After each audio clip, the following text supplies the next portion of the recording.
하나님이 주신 기업과 축복이라는 말씀의 제목으로 말씀을 함께 같이 나누도록 하겠습니다. 잠깐 말씀을 위해서 마스크를 벗도록 하겠습니다.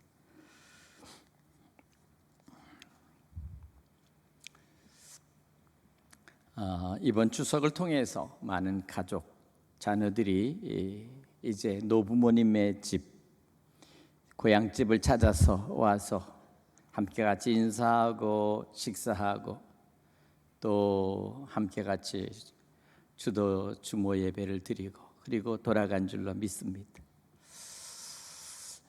추석이 올 때마다 자녀들이, 가족들이, 때로는 형제들이 같이 모여서 함께 같이 시간을 나누고 서로 교제하는 것이 참으로 정겨워 보입니다. 그래도 추석은 그래도 오고 가는 서로 사랑, 또 방문, 그리고 보이지 않는 가운데 안부와 그리고 모든 연락이 꼭 필요한 때죠. 그런데 정말 이렇게 추석이 됐는데도 아무도 찾아오지 않거나 또 자식들과 멀리 연락이 끊겨 있는 그러한 노부모님들이 계십니다. 때로는 정작 찾아가고 싶지만 찾아갈 수 없는, 때로는 많은 홀로 된, 또 혼자서 사는 그러한 우리의 이웃들이 있습니다. 자녀들이 있습니다. 정말 여러 가지 모습으로, 여러 가지 형태의 모습이 있겠지만 그래도 적어도 우리는 추석하면 다시 집으로 돌아가자, 우리가 갖고 있었던 고향으로 돌아가자 하는 그런 고향으로 돌아가는, 다시 말하면 아버지, 어머니, 부모의 집으로 돌아가는 그러한 모습이 바로 추석 명절에 있어서 우리의 전통입니다. 가족들이 같이 모여서 따뜻하게 식사를 한 끼 서로 함께 나누면서 서로 대화하고 이야기하는 것은 오늘 현대 사회에 있어서 핵가족, 그리고 또 이렇게 점점점 가족들이 모이기 어려운 이때에 가장 필요한 시간이기도 하죠. 어제 여러분들 맛있게 송편을 잡수셨습니까? 요새는 특별히 이렇게 추석이라고 해도 명절 같은 기분이 때로는 안 날 때가 있습니다. 그러나 어쨌든 이번 추석에는 여러분들 각 가정에 가족과 함께 하면서 큰 기쁨과 위로가 여러분과 함께 하시기를 간절히 축원합니다. 오늘 말씀을 통해서 고향에는 집이 있습니다. 여기 집이라고 하는 것, 우리 고유의 우리 전통에도 보면 우리도 집이죠. 집과 함께 특별히 우리는 집안이라는 말을 많이 씁니다. 또 어느 집에 성함을 붙이고 누구 집 가자를 붙입니다. 가자라는 것은 그 집 가자를 말하는데 한문으로 그 집 가자를 통해서 보면은 그 집안을 뜻하고 또 그 사람의 대표성을 뜻하기도 합니다. 그만큼 집은 아주 중요한 것이죠. 부모의 집이 있기 때문에 자식들이 그곳에서 자라고 그리고 그곳에서 성장하고 그리고 부모님의 따뜻한 사랑과 그리고 돌봄을 통해서 이제 양육되고 그렇게 해서 성인이 돼가는 것이죠. 이것은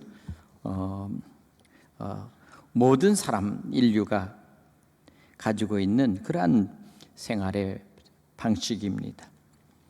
오늘 여기도 보면 우리에게 주신 오늘 말씀은 여호와의 집이라고 해서 집이라고 하는 얘기를 하고 있습니다. 집이 무엇일까?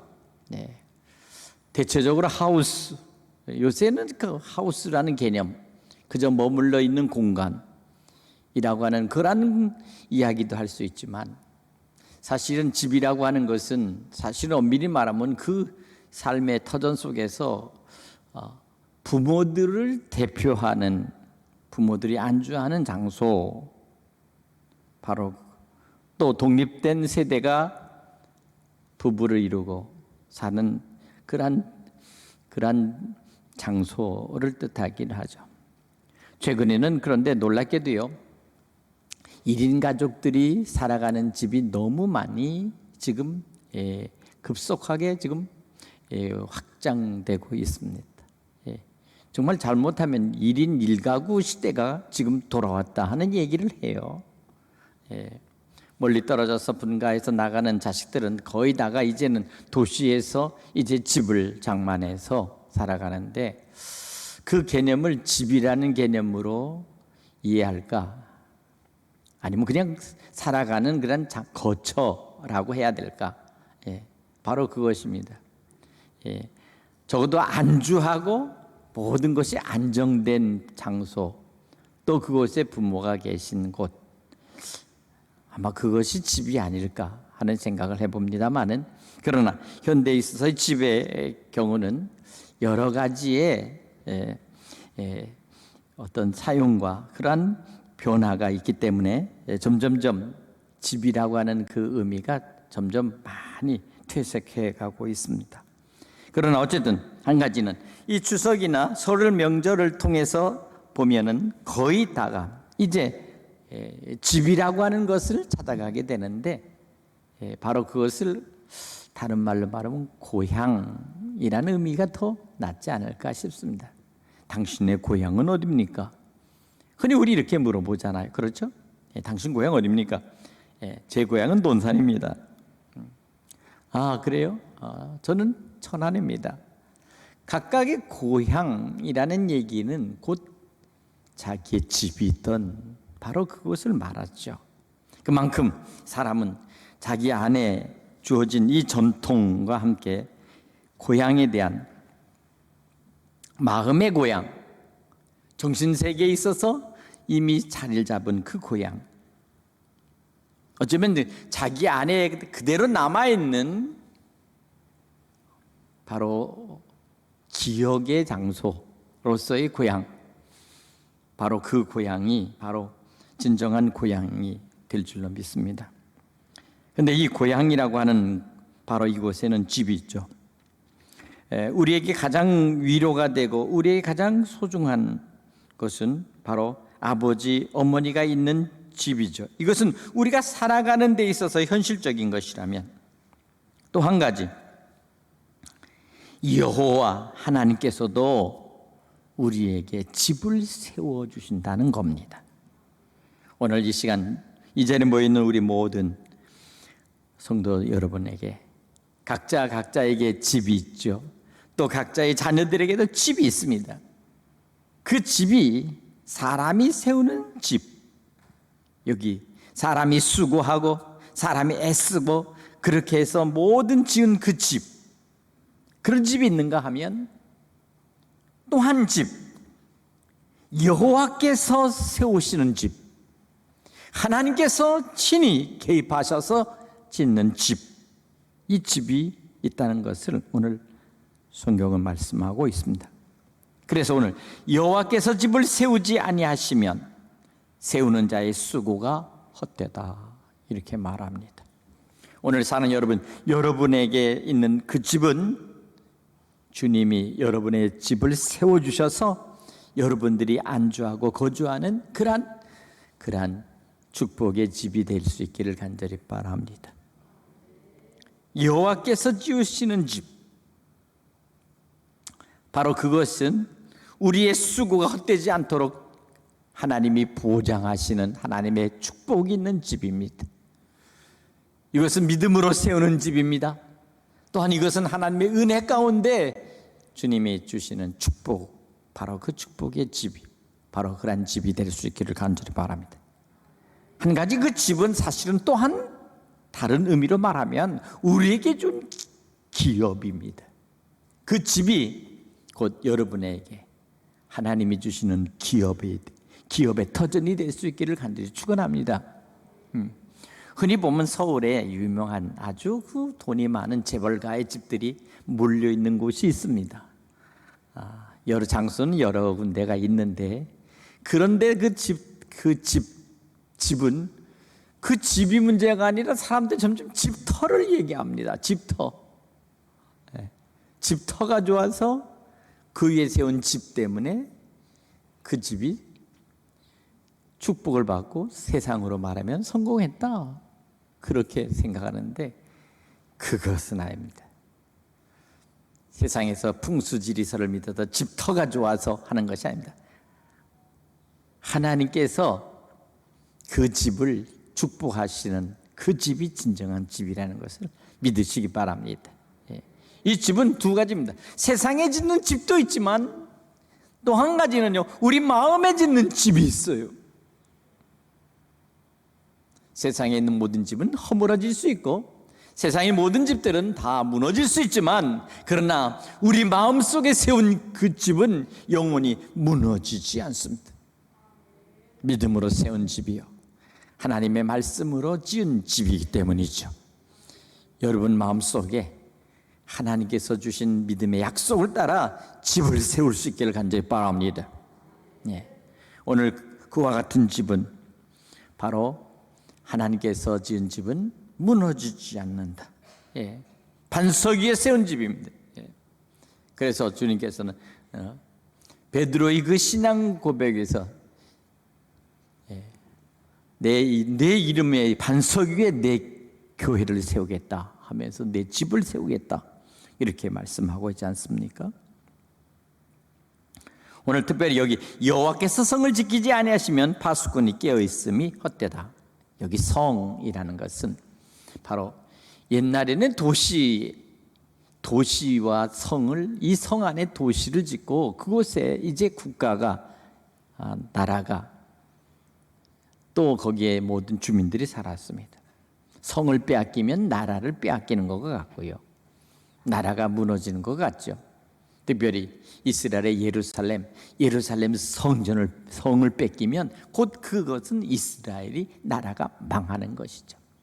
우리나라도 그렇죠. 저 서울에 있는 한성입니다. 이름 한성. 서울을 빼앗기면 나라가 망하는 것 같은, 그와 같은 위험을 맛보게 되는 것이죠. 이것처럼 하나님이 나라를 지켜주시고 국가를 지켜주셔야만이, 그 성을 지키실 때만이 나라가 온전하다.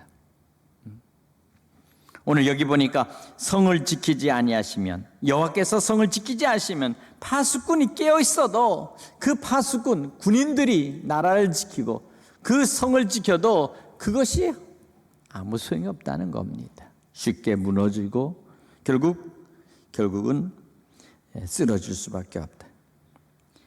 오늘 우리는 이 시간 이 추석을 맞이하면서 먼저 우리 모두에게 하나님 주신 집에, 우리의 거처하는 모든 곳에, 또 우리 자녀들이 찾아오는 모든 장소에 하나님의 은총과 축복이기를 간절히 바라면서, 우리에게 영원한 집이 있다는 사실을 여러분 꼭 기억하시기 바랍니다. 우리에게 영원한 집, 영원한 그 안식처는 하나님의 나라, 곧 아버지의 집이 있다는 사실입니다. 주님의 집, 바로 그곳에 우리는 영원히 머물 수 있는 바로 그와 같은 집이 우리에게 있다는 사실을 기억하면서, 오늘 여기 너희가 일찍 일어나고 늦게 누우며 수구의 떡을 먹음이 헛되다, 이렇게 말씀합니다. 바로 그것입니다. 사람의 노력으로 세운 집이나 사람의 노력으로 세운 모든 나라나 정권은 쉽게 무너질 수 있다는 겁니다. 그러나 하나님이 지켜주시는 바로 그 성이나 그 나라, 그리고 그 가정은 결코 무너지지 않는다.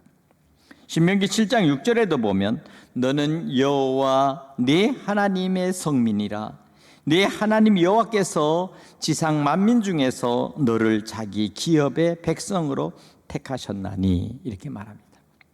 하나님께서 이스라엘 백성들을 하나님의 성민이라 이렇게 택하시고, 그리고 여호와께서 그 모든 세상 사람들 중에서 하나님의 백성들을 저들을 자기 기업의 백성으로 택하셨다.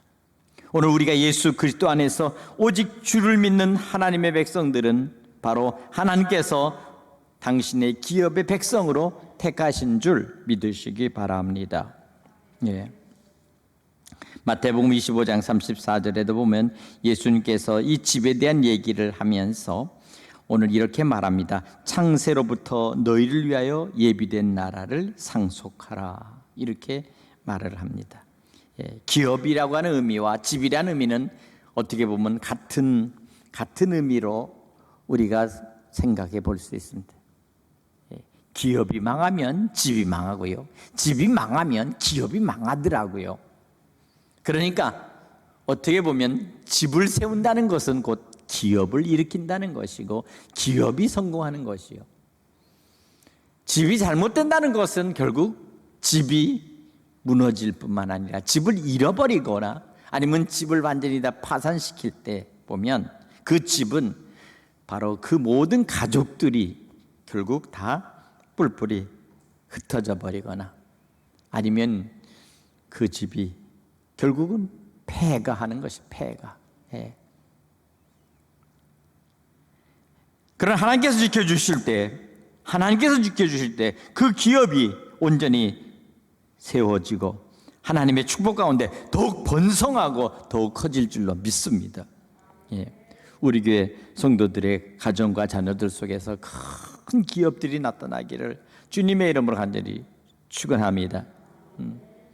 예, 정말 우리 자녀들 속에서 정말 하나님께서 기뻐 받으시는 그런 크리스찬 기업으로서 명문의 기업으로서 큰 기업들이 나타난다면 이 얼마나 큰 축복이에요.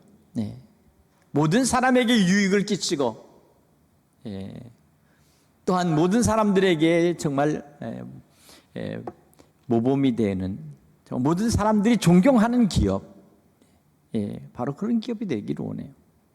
한국에 있어서 가장 큰 비극은 돈이 많고 기업이 큰 기업들을 사람들이 이상하게 존경하지 않더라고요. 사실 그들이 존경받아야 되는데도 왜 존경하지 않을까? 이유는 여러 가지겠죠. 불법, 뭐 청탁, 별의별 것들을 다 들어서 깎아내리는데 그런데 그들을 사실은 우리는 존경해야 합니다. 물론 때로는 불법 저지를 수 있죠. 여러 가지로 문제를 일으킬 수 있어요. 그러나 생각해 보세요. 나라의 기업이 잘 돼야 나라가 잘 되는 거잖아요. 그렇죠? 예. 죽으라고 재벌 기업들을 미워하고 그리고 정말 별의별 욕 다 하고 비난하고 해도 그러나 그들이 망해버리면 과연 우리나라는 어떻게 될까요? 어떻게 보면 사실 우리가요 가끔가다 정말 이런 말씀은 드릴 수 좀 딱하지만 사실 우리 스스로가 정말 때로는 누워서 침 뱉는 말들을 많이 해요.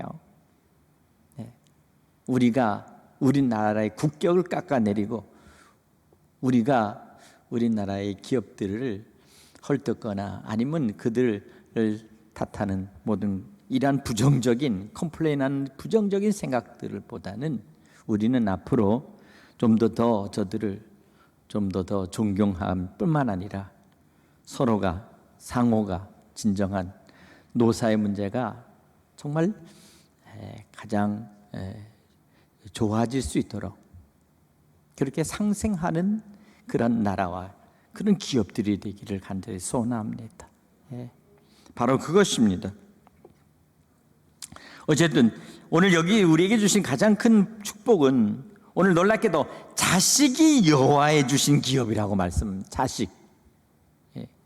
오늘 그렇기 때문에 자식들이 많은 집안, 자식들을 많이 있는 그 집, 바로 그런 집들은 사실 오늘 성경에 보니까 마치 젊은 자의 자식은 장사의 수중에 화살 같다 이런 표현을 하는 것을 보면서 앞으로 우리 다음 세대 미래 세대가 자녀들을 많이 낳았으면 좋겠어요.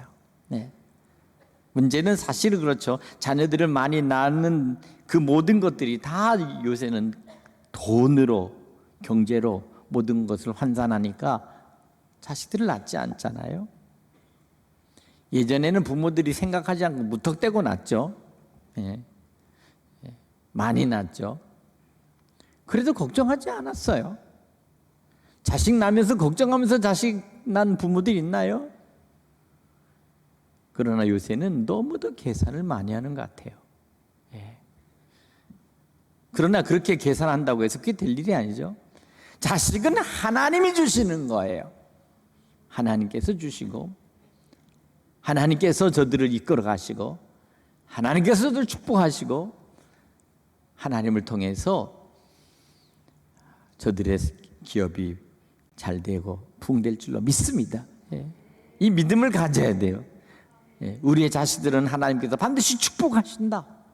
그리고 저들을 끝까지 책임져 주시는 분도 하나님이시다. 이 믿음이 자식들에게, 이 믿음이 저들에게 믿음의 유산으로 저들에게 내려지고 이어지고, 저들 속에 이것이 믿음의 유산으로 저들 마음속에 깊이 간직되기를 주님의 이름으로 간절히 축원합니다. 적어도 내가 난 내 자식들은 하나님 책임져 주실 뿐만 아니라 저들의 미래와 장래까지도 하나님께서 약속하신 여호와의 기업이다. 그리고 이 자식들은 내게 주신 하나님의 상급이다 라고 하는 이 믿음을 가질 때에 내가 나의 자식들에 대한 자부심과 자긍심이 있을 줄로 믿습니다. 예. 아니다 해도 어쨌든 이 나라 이 민족이 지금 세계적으로 10위권 안에 들어가 있잖아요. 예. 그것을 보면 하나님께서 분명히 축복해 주신 것은 분명한데, 문제는 이 자녀들에게 무엇을 물려주느냐 하는 겁니다. 무엇을 물려주느냐. 이 자녀들이 가지고 있어야 될 가장 핵심적인 어젠더, 마음속에 갖고 있는 그 가장 큰 중심, 그 중심축에 있는 그 생각이 무엇일까? 그것은 바로 진정한 참된 여호와의 신앙. 하나님은 나를 책임져 주시고, 내가 어느 곳에 가든지 하나님 나를 보호하시며 반드시 나를 통해서 하나님 영광 받으시고, 그리고 하나님께서 나에게 축복의 기업을 허락하실 것이다 라고 하는 분명한 믿음의 확신, 축복의 확신, 약속의 확신, 이 약속, 이것만을 가슴에 가지고 흔들리지 않는 믿음으로 끝까지 살아가면 반드시 하나님 그에게 복을 주실 뿐만 아니라 그 자녀들 대대를 이어서 하나님께서 그 믿음의 가족들을 축복하실 줄로 믿습니다. 이와 같은 축복의 약속이 오늘 우리에게 있다는 사실을 여러분 믿으시기 바랍니다. 이것은 성경이 우리에게 말씀하신 것이요, 성경이 우리에게 약속하신 여호와의 기업이요, 또한 우리에게 주시는 하나님의 약속의 기업이다. 약속의 말씀이다. 저는 이렇게 믿습니다. 예. 내 시작은 미약하나 내 나중은 반드시 창대케 되리라 하신 이 말씀, 예. 여러분 믿으십니까? 예. 바로 이와 같은 믿음을 통해서 하나님께서 복을 내려 주실 줄로 믿습니다. 예. 오늘 특별히 가족들이 같이 함께 나온 우리 모든 성도들, 가정, 자녀들에게 하나님의 은총과 축복, 하나님의 은혜로 축복합니다. 반드시 하나님께서 저들을 지켜주시고 축복해 주실 줄로 믿습니다. 예. 오늘 많이 오실 줄 알고 꽃을 많이 준비했습니다. 예. 모자라서 또 꽃을 갖고 왔어요. 예. 혹시라도 모자랄까 봐 꽃을 갖고 와서 부랴부랴 또 갖고 와서 했는데, 어쨌든 오늘 나오신 모든 가족 자녀들에게 다 하나씩 나눠줄 거예요. 저 꽃 뭐 여기다 놨으면 뭐합니까? 예. 모자라면 이 큰 꽃도 갖다 드릴게요. 아주 갖고 가서 집으로. 예. 예. 기왕이면. 예. 예. 가장 좋은 것은 자녀들이 나의 마음속에 영원한 꽃이라는 것을 여러분 믿으시기 바랍니다. 예. 내 자녀, 내게 주신 것이 바로 태의 열매요 여호와의 상급이다. 너는 나의 상급이요 나의 축복이요 내 마음속에 지지하는 영원한 너는 생명의 꽃이다. 이와 같은 마음을 가지고 자녀를 축복하고, 그리고 그들을 하나님 말씀과 기도로 키울 때, 양육할 때 그들이 부모를 존경하며 부모의 신앙을 따라 믿음의 기업이 될 줄로 믿습니다. 이와 같이 되기를 주님의 이름으로 간절히 축원합니다. 기도하겠습니다.